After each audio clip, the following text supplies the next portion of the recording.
Hello everyone, welcome back to my new video.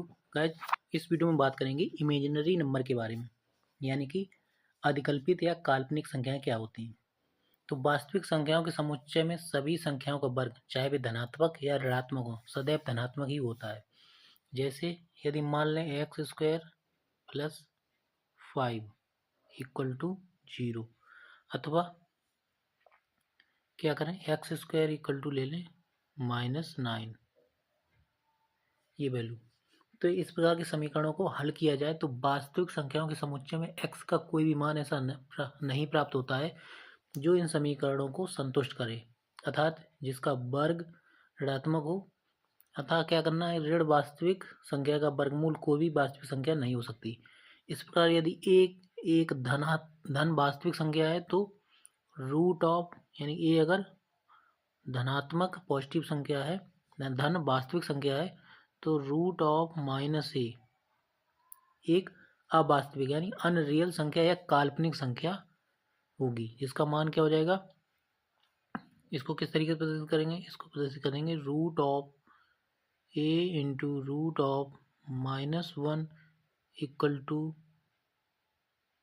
Root of a into I, ये value इसे प्रदर्शित किया जा सकता है। तो जहाँ पर i क्या है, i की वैल्यू क्या है, i equal to root of -1, या यूं कहें, इसको लिख सकते हैं -1 की होल पावर 1/2। अर्थात प्रत्येक अधिकल्पित काल्पनिक राशि को एक वास्तविक संख्या और -1 की पावर 1/2 के गुणनफल के रूप में व्यक्त किया जाता है, तथा रूट ऑफ -1 को आईओटा या इमेजिनरी शब्द के प्रथम अक्षर आई से प्रदर्शित किया जाता है। तो इसको क्या कहते हैं, आईओटा। इसको मैं लिख के बताता हूँ। इस आई को इस तरीके से लिखते हैं, IOTA, या इसको कह देते हैं इमेजिनरी।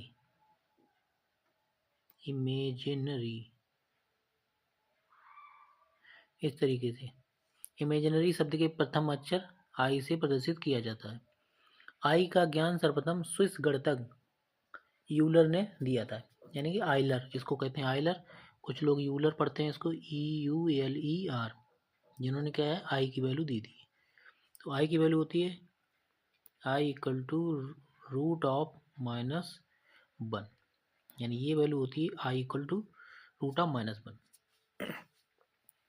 अब बात करते हैं आई के पूर्णांक घात की, यानी इंटीग्रल पावर ऑफ आई। तो इंटीग्रल ऑफ आई क्या करेंगे, सबसे पहले हम जानते हैं आई इक्वल टू है रूट ऑफ -1, ये वैल्यू, या इसको कहें -1 की पावर 1/2, ये वैल्यू। यहाँ से अगर आई स्क्वायर लें, यानी कि इसका आई इंटू आई कर दें, तो ये वैल्यू आएगी -1। आई स्क्वायर की वैल्यू होती है -1। इसी तरीके से आई क्यूब निकालें, अगर आई क्यूब हो जाएगा आई इंटू आई स्क्वायर। इसको लिख सकते हैं आई स्क्वायर की वैल्यू -1 और इंटू आई, तो ये हो जाएगा -i। इसी तरीके से आई की पावर 4 अगर लें, तो इसको लिख सकते हैं आई स्क्वायर इंटू आई स्क्वायर, और आई स्क्वायर की वैल्यू होती है -1 और आई स्क्वायर की वैल्यू -1। -1 इंटू -1, ये वैल्यू हो जाएगी 1। नेक्स्ट आप निकालते हैं आई की पावर 5। आई की पावर 5 क्या लिख सकते हैं, इसको लिख सकते हैं आई की पावर 4 इंटू आई, और आई की पावर 4 अभी हमने वैल्यू निकाली थी इसकी 1, तो ये 1 इंटू आई, तो ये वैल्यू आएगी आई।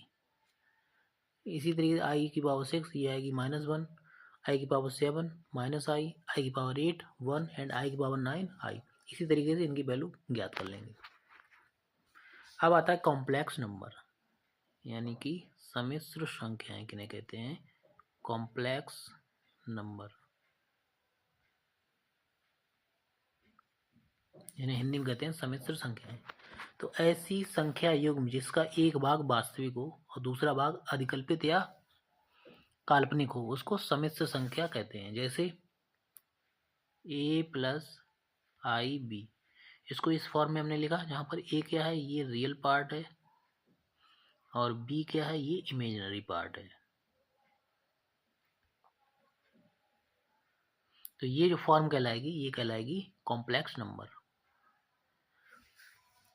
जिसमें एक्स है रियल नंबर यानी वास्तविक संख्या, और बाई जो ए जो है रियल नंबर है, और बी जो है इमेजिनरी नंबर है।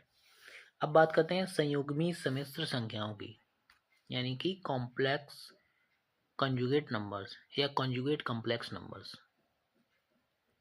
Conjugate complex numbers.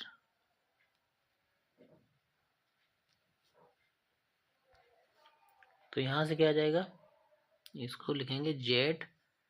मान लिया कोई जेड एक कॉम्प्लेक्स नंबर है जिसमें जेड इक्वल टू है एक्स प्लस आई वाई, तो इसका कॉन्जुगेट कॉम्प्लेक्स नंबर क्या आएगा, यानी इसको हम डिनोट करेंगे जेड बार से। ये आ जाएगा एक्स माइनस आई इंटू पाई। यहाँ पर हमने क्या किया, जो प्लस चिन्ह था उसको हमने माइनस आई कर लिया, यानी प्लस आई था उसको माइनस आई। तो ये नंबर जो कहलाएंगे ये कहलाएंगे कॉम्प्लेक्स कंजुगेट नंबर्स। अब आता है इसके मैथड फैक्ट क्या है, तो फैक्ट देख लेते हैं। फैक्ट की अगर बात करें तो आता है जेड बार इक्वल टू, ये हो जाता है जेड, उसके बाद जेड प्लस जेड बार, यानी कॉम्प्लेक्स नंबर और उसका कॉन्जुगेट कॉम्प्लेक्स नंबर, इसको जब ऐड करेंगे तो ये वैल्यू आती है 2। उसके बाद कॉम्प्लेक्स नंबर और उसके कॉन्जुगेट कॉम्प्लेक्स नंबर का सब्ट्रैक्शन जब करेंगे तो ये इसकी वैल्यू आएगी, यहाँ पर आएगा 2x जो कि 2 और वास्तविक भाग, यहाँ पर आएगा 2i बाई जो कि आएगा काल्पनिक भाग, ये आएगा रियल भाग, और ये आएगा इमेजिनरी पार्ट।